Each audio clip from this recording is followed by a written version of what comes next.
Did you write a thesis, Springsteen and the American Redemptive Imagination? Yeah, that was my master's thesis in St. Huh. Andrews. Yeah. Yeah, talk about that. That I would assume that the ache has to be a central part of that. Oh, absolutely. Yeah. Well, it was a really selfish but lovely experience. I was going to this program in St. Andrews basically just because I wanted to keep going to school. My music career was doing okay, but it was not a sure thing. At this point, I was 26, 27 years old, and I had originally chosen music as a 3 to 4 year maybe, and it maybe was turning into maybe longer. But I always wanted to write, and I wanted to study, and I thought maybe I would end up in sort of college level teaching. And so I said, well, I found this program at St. Andrews that would let me go for 10 days twice a year through the St. Mary's College of Divinity there.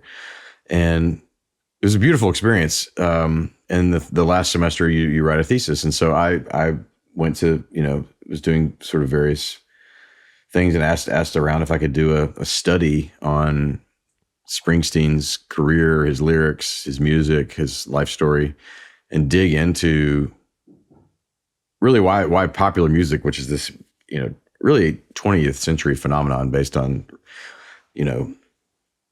audio technology that allowed for mass level concerts and radio and vinyl and all of these things that created sort of Western pop culture. So I got to write about and did a bunch of, and there's also like academics love Springsteen. So there's a plethora of, I think there's actually like a Springsteen academic conference.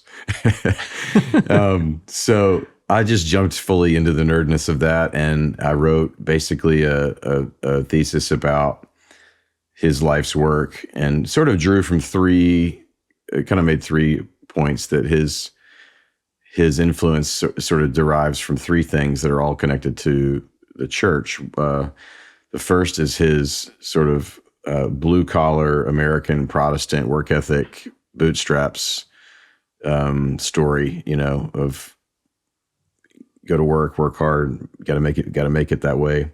And the second is the sort of live experience that he gets from the Black church via the soul music that he grew up on, which has the call and response, and the audience is a sort of a major participant in the experience of a Springsteen show, which is a big part of the culture there. You meet people at a Springsteen show that have seen him 70, 80, 90 times. Wow. I mean, it's wild.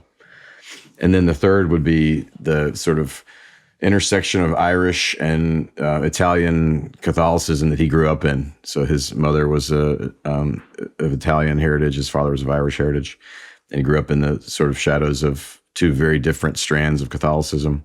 And so you take all those 3, really 4 things and sort of churn them up, and all of a sudden you've got this phenomenon known as Bruce Springsteen. So then I got to dive into some of the I love Steinbeck too. So the whole chapter on Steinbeck and the Ghost of Tom Joad and his love of those narratives. And so it was a really fun experience.